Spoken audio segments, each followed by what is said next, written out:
अस्सलाम वालेकुम नाज़रीन। पाकिस्तान में पेट्रोलियम मसनूआत की कीमतों में बेतहाशा इजाफ़ा हुआ है और गुज़श्ता चंद माह से इस इजाफ़े में मुसलसल जो है कि वो ग्रोथ नज़र आ रही है।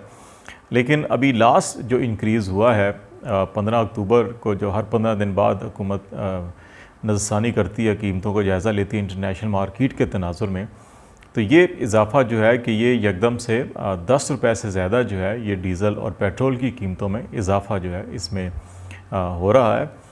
आज हम ज़रा इस बात का ये जायज़ा लेंगे कि ख़ित्ते के दीगर ममालिक में पेट्रोलियम मसनूआत की कीमतें क्या हैं, आलमी मार्केट में क्या ट्रेंड हैं, पाकिस्तान की जो इम्पोर्ट्स हैं वो क्या हैं, और इन जो पेट्रोलियम प्राइसेस का अंदर जो टैक्सों की शरह है, बिलखसूस जो जनरल सेल्स टैक्स है या पेट्रोलियम डेवलपमेंट लेवी है, उसकी क्या शरह है, और हुकूमत किस तरह से कम जो इंटरनेशनल मार्केट में डेफिनेटली अगर इंटरनेशनल मार्केट से पेट्रोल ख़रीदना पड़ रहा है और फिर यहाँ पे बेचना होगा तो आपको उतनी कीमत तो ज़रूर लेनी होगी जो आप इंटरनेशनली पे कर रहे हैं। उसके बाद यहाँ पे जो उसकी कैरेज होता है, उसकी रिफ़ाइनरी की कॉस्ट होती है, फिर जो पेट्रोल पंप्स का जो मार्जिन होता है प्रॉफिट वो भी उसमें शामिल होता है, फिर गवर्नमेंट के टैक्सेस हैं, तो ये सारे अवामिल इसके अंदर कारफरमा हैं। लेकिन देखना ये होगा गवर्नमेंट कितना जो है टैक्सों की शरह को कम से कम रख सकती है और फिर वो अवाम के ऊपर ताकि बोझ कम से कम बढ़े, और फिर जो इंटरनेशनल ट्रेंड है उनका भी जायज़ा लेंगे और फिर इस तमाम तनाज़ुर में गुफ्तगू करेंगे। जो पेट्रोलियम प्राइसेस में इजाफ़ा हुआ है, जो हुकूमत का नोटिफिकेशन है उसके मुताबिक जो पेट्रोल की कीमत 15 अक्टूबर से पहले 127 रुपये 30 पैसे फ़ी लीटर थी, जो अब बढ़कर 137 रुपये 79 पैसे तो है तक जो है ये पहुंच जाएगी। ये मुख्तलिफ़ शहरों में इसके ऊपर थोड़ा बहुत 19-20 का फ़र्क भी हो सकता है, क्योंकि जो ट्रांसपोर्टेशन कॉस्ट है वो डिपेंड करती है कि जो मेन पेट्रोलियम कंपनीज़ के जो जहाँ से सप्लाई होती है उसका और पेट्रोल पंप्स का जो ड्यूरेशन होता है रास्ता, उसके ऊपर भी डिपेंड करता है कि इसमें 19-20 का फ़र्क हो जाता है। तो इस तरह ये 10 रुपये 49 पैसे फ़ी लीटर जो है पेट्रोल की कीमत में इजाफ़ा किया गया।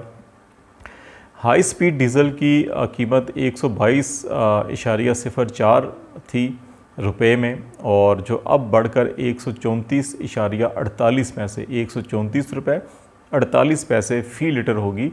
इसमें 12 रुपये 44 पैसे इजाफ़ा हुआ है। हाई स्पीड डीज़ल में सबसे ज़्यादा इजाफ़ा हुआ है। मिट्टी के तेल की कीमत जो पहले 99 रुपये 31 पैसे थी, अब वो 110 रुपये 26 पैसे होगी, और इसमें भी 10 रुपये और 95 पैसे तकरीबन आप इसमें भी आलमोस्ट 11 रुपये इजाफ़ा किया गया। और जो लाइट डीज़ल है वो 99 रुपये 51 पैसे था पहले फ़ी लीटर, अब ये बढ़कर 108 रुपये 35 पैसे फ़ी लीटर होगा, और इसकी कीमत में 8 रुपये और 84 पैसे जो है इजाफ़ा किया गया। वज़ारत ख़ज़ाना का जो नोटिफिकेशन हुआ है उसमें ये कहा गया है कि पिछले 3 सालों में जो इंटरनेशनल क्रूड ऑयल की जो प्राइस है उसमें ये बुलंद तरीन शरह पर इस वक्त कीमत पहुंची हुई है, जो $85 फ़ी बैरल है। उसके तनाज़ुर में हुकूमत को ये फ़ैसला करना पड़ा, और हुकूमत जो हुकाम है उनके मुताबिक इस वक्त जनरल सेल्स टैक्स पाकिस्तान में जो उसकी अमूमी शरह है तमाम अशिया के ऊपर वो 17%, 16 और 17% है।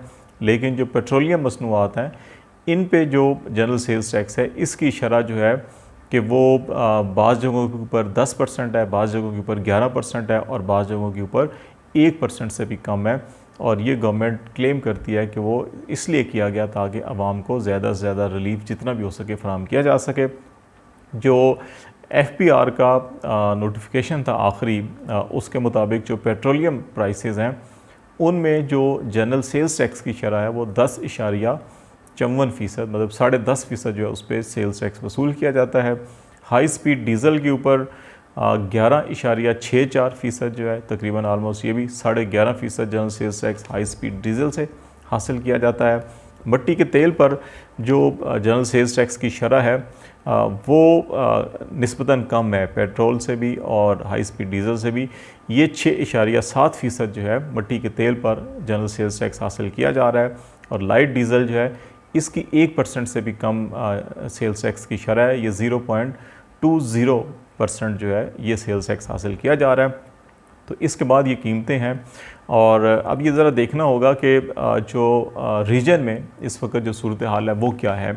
पाकिस्तान साउथ एशिया में है और साउथ एशिया में इस वक्त जो सबसे कम जो पेट्रोल प्राइस है वो कहा जाता है पाकिस्तान में। और हमने ये जो ग्लोबल प्राइस इंडेक्स है उसका भी आज जायज़ा लिया और उसके ऊपर जो लेटेस्ट डाटा उसमें 11 अक्टूबर का अपडेट हुआ था।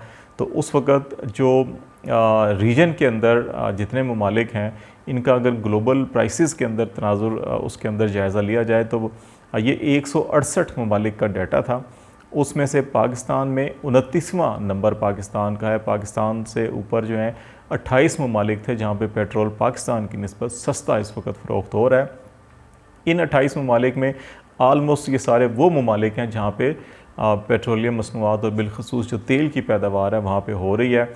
इनमें रूस है, मुत्तहिदा अरब अमारात है, सऊदी अरब है, ओमान है, कतर है, मिस्र है और बहरीन है, इराक़ है और इसमें ईरान शामिल है और कुवैत और इसी तरह कुछ और ममालिक हैं। 28 ममालिक जो पाकिस्तान से सस्ता इस वक्त पेट्रोल और दीगर जो मसनूआत है वो फ़रोख्त कर रहे हैं। पाकिस्तान का दुनिया में इस वक्त 29वां नंबर है। जबकि इससे हटकर अगर रीजन में देखा जाए तो श्रीलंका पाकिस्तान के बाद जो है कि उसका अगरचे पाकिस्तान से वो महंगा है लेकिन रीजन में पाकिस्तान के बाद जो दूसरा नंबर सस्ता पेट्रोल में आता है वो श्रीलंका का है। दुनिया में 45वें नंबर पर श्रीलंका है। ये इन टर्म ऑफ डॉलर इस वक्त पाकिस्तान में आलमोस्ट 0.8 सेंट कह लें आप पर लीटर डॉलर जो है कि फ़ी लीटर पेट्रोल फ़रोख्त हो रहा है। श्रीलंका में 0.92 इस पे डॉलर पे फ़रोख्त हो रहा है। भूटान 58वां नंबर है इंटरनेशनल प्राइसेस के हवाले से जहाँ पर 1.021 डॉलर में पेट्रोल फ़रोख्त हो रहा है। बांग्लादेश में 64वां नंबर है और उसका जो है कि वहाँ पर भी 1.04 डॉलर फ़ी लीटर पेट्रोल फ़रोख्त हो रहा है। उसके बाद नेपाल 73rd नंबर के ऊपर है जहाँ पर 1.07 डॉलर के ऊपर पेट्रोल फ़रोख्त हो रहा है। उसके बाद चीन है 96 नंबर है उसका जहाँ पे 1.219 जो है डॉलर का फ़ी लीटर पेट्रोल फ़रोख्त हो रहा है। 168 ममालिक में से इंडिया का नंबर 113वां है और वहाँ पर जो है 1.394 जो है ये प्राइस है इस वक्त पेट्रोल की। और इंडिया में अगर जो इंडियन रुपी में देखा जाए तो दिल्ली में इस वक्त जो है वो 105 रुपये से ऊपर पेट्रोल है और बम्बई में 111 रुपये से ऊपर जो है पेट्रोल फ़रोख्त हो रहा है। और इंडिया से सिर्फ जो है कि मज़ीद जो महंगे ममालिक हैं वो 55 है और वो 113वां नंबर है। अब अगर ये सारी बातें अपनी जगह हैं लेकिन पाकिस्तान के तनाजुर में अगर हम इसको देखें, अगरचे पाकिस्तान में जनरल सेल्स टैक्स की शरह कम की गई है ताकि आवाम को कुछ रिलीफ फराहम किया जा सके। डेफ़िनेटली आप इंटरनेशनल मार्केट से चीज़ें ख़रीदते हैं और यहाँ जब बेचते हैं तो उसको आप माइनस नहीं कर सकते। जितनी कीमत आती है उसके ऊपर उसकी जो लागत है उसके बाद कुछ प्रॉफिट मार्जिन होता है फिर बेचा जाता है।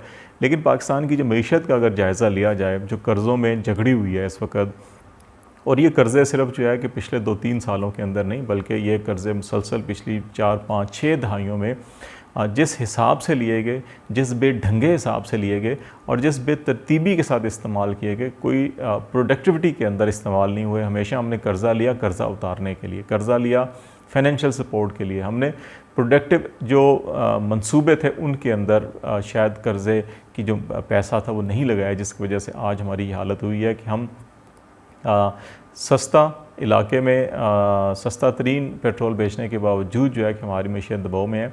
इस पेट्रोल के असरात जो हैं कि वो रोज़मर्रा की अशिया के ऊपर भी पड़ेंगे, ट्रांसपोर्ट के ऊपर भी पड़ेंगे और जितनी भी यूटिलिटीज़ हैं अब हुकूमत जो है IMF दबाव डाल रहा है कि जी कि आप बिजली के नरखों में इजाफ़ा करें, गैस के नरखों में इजाफ़ा करें और इसी तरह क्योंकि जो हमें कर्ज़ा देते हैं उन्होंने कर्ज़ा वापस लेना होता है और जब आपकी मईशत को वो देखते हैं कि इसके अंदर उतनी जान नहीं है तो फिर वो कहते हैं कि आप इधर से पैसा लें, उधर से लें, इधर से फ़लाँ चीज़ के ऊपर लगाएं, फ़लाँ चीज़ के ऊपर लगाएं, टैक्स लगाएं और ज़्यादा उसके निर्ख करें ताकि ये पैसा आपके पास आए और वापस जो है जमा किया जा सके।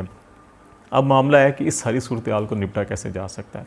इसका इम्पैक्ट बहुत बुरा आएगा पाकिस्तान की मीशत के ऊपर भी, इंडस्ट्री के ऊपर भी और आम आदमी की ज़िंदगी के ऊपर भी। लेकिन इससे अगर निकलना है तो इसमें एक तो टैक्स नेट की जो बेस है वो वसी करनी होगी। इसके अंदर वो सेक्टर्स जिनके अंदर आमदन और पैसा बेतहाशा है लेकिन वो टैक्स नहीं दे रहे, उनको टैक्स नेट में लाना होगा। और ये वो लोग और वो सेक्टर्स हैं जिनके ऊपर इन कीमतों का असर नहीं होता। अगर जहाँ पैदावारी लागत बढ़ती है तो वो कंज्यूमर के ऊपर पास ऑन कर देते हैं। तो ये टैक्स नेट से ऐसे जो अनासर बाहर हैं उनको टैक्स नेट के अंदर लाना होगा। टैक्सों की शरह थोड़ी कम करनी होगी ताकि और लोग ज़्यादा से ज़्यादा टैक्स रिटर्न जमा करें। डॉक्यूमेंटेशन ऑफ इकॉनमी करनी पड़ेगी। इंपोर्ट बिल को कम करना पड़ेगा जो डॉलर के ऊपर हमारे दबाव आता है। इस वक्त अगर हम एक तरफ हम कहते हैं पाकिस्तान के अंदर गुर्बत बेतहाशा, बड़ी तनकीद की जाती है कि जी हाँ जी महंगाई बहुत ज़्यादा, गुर्बत बहुत ज़्यादा है, आवाम का म्यार ज़िंदगी जो है वो तबाह होकर रह गया है। लेकिन जब हम इंपोर्ट बिल के ऊपर देखते हैं और उसमें हम पेट्रोलियम मसनूआत को और इंजीनियरिंग के शोबे को एक तरफ कर दें, लेकिन इसके बावजूद भी जो हमारे इंपोर्ट बिल के अंदर जो कंज्यूमर आइटम्स हैं, जो लग्जरी कंज्यूमर आइटम्स हैं, उनकी तादाद भी बिलियन ऑफ डॉलर्स के अंदर है। तो ये समझ नहीं आती कि एक तरफ हम कहते हैं कि पाकिस्तान के अंदर गुर्बत बेतहाशा है, मईशत तबाह होकर रह गई है, और दूसरी तरफ जो कंज्यूमर आइटम्स हैं उनकी इंपोर्ट में बेतहाशा इजाफा हो रहा है। तो हुकूमत को इस तरफ फोकस करना होगा, उनके ऊपर अब ड्यूटियाँ टैक्स जो है वहाँ पे ज़्यादा से ज़्यादा करें ताकि जो इंपोर्ट हो रही है वो कम से कम हो या वहाँ से टैक्स ज़्यादा हो। और वो लोग इंपोर्ट जो कर रहे होते हैं उनके पास माली हैसियत इतनी होती है कि वो टैक्स भी अदा कर सकें, तो उनके ऊपर टैक्सों की शरह ज़्यादा होनी चाहिए। अंदरूने जो बिज़नेसेस हैं और जो ख़ास तौर पे जो एक्सपोर्ट ओरिएंटेड बिज़नेसेस हैं उनके ऊपर टैक्सों की शरह कम हो। टैक्स नेट को वसी किया जाए। और फिर इसके साथ साथ जो है कि डेफिनेटली पाकिस्तान की मईशत या इकॉनमी या डॉलर के ऊपर दबाव की एक वजह इंपोर्ट में इजाफा, और दूसरी तरफ जो हम पे बैक कर रहे हैं अपने कर्ज़ों की जो पैसे हैं वो हम वापस कर रहे हैं। माजी में ये भी होता रहा कि हम मुसलसल रीशेड्यूलिंग के अंदर भी रहते थे, लेकिन इस हुकूमत के पहले 2-3 सालों के अंदर एक अच्छी खासी अमाउंट जो है पे बैक भी की गई। पेरिस क्लब ने अगर चाहिए कोरोना की वजह से और फिर क्लाइमेट के हवाले से, क्लाइमेट चेंज के हवाले से जो green initiative government of Pakistan के प्रोजेक्ट हैं, कुछ पैसा उन्होंने वहाँ पर भी ट्रांसफ़र करने की यकीन दहानी कराई है। तो इस तनाजुर में उन्होंने रीशेड्यूलिंग भी किया, डेफर भी किया कुछ पेमेंट्स। लेकिन इसके बावजूद जो पाकिस्तान ने 2019 और 20 में सिर्फ 2 सालों में 23 अरब डॉलर वापस किए थे, तो उसका दबाव भी यहाँ पर ज़रूर जो इकॉनमी के ऊपर डॉलर के ऊपर आया। तो ये सारी चीज़ें जो हैं हुकूमत को ख़ास तौर के ऊपर इंपोर्ट के ऊपर देखना होगा, और फिर ये देखना होगा कि इन टैक्सों की शरह अगरचे कम की गई है और रीजन के दीगर ममालिक की निस्बत भी कम है। 10.5% जो है पेट्रोल के ऊपर है, 11.6% जो है वो डीज़ल के ऊपर है, लेकिन इसके बावजूद इसमें और भी कमी की जा सकती है। और हुकूमत जो है कि पेट्रोलियम प्राइसेस के ऊपर टैक्सों की शरह में मज़ीद कमी करे, इसको 3-4-5% तक अगर कम करे तो इसमें थोड़ा सा रिलीफ का एलिमेंट जो है वो आ जाएगा। लेकिन दूसरी तरफ टैक्स नेट को जो है वो वसी करना जो है इंतहाई ज़रूरी होगा। अदरवाइज़ जो है कि ये नाकर्दा गुनाहों की सज़ा आवाम को, एक आम आदमी को मिलती रहेगी, और जो बड़ा पैसे वाला है वो और मज़ीद पैसा कमाएगा।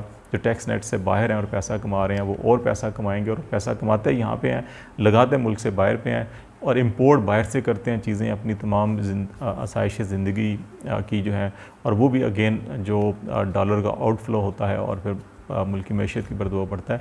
तो इसमें हुकूमत की जो ज़िम्मेदारी है वो पेट्रोलियम प्राइसेस में टैक्सों की शरह में कमी और टैक्स नेट को वसी करना, इंपोर्ट बिल के ऊपर काबू पाना, और फिर जो अच्छी मॉनेटरी पॉलिसी और अच्छा जो इक़्तिसादी शोबे के अंदर गुड गवर्नेंस कायम करना, ये ज़रूरी करना होगा ताकि आवाम को रिलीफ फराहम किया जा सके।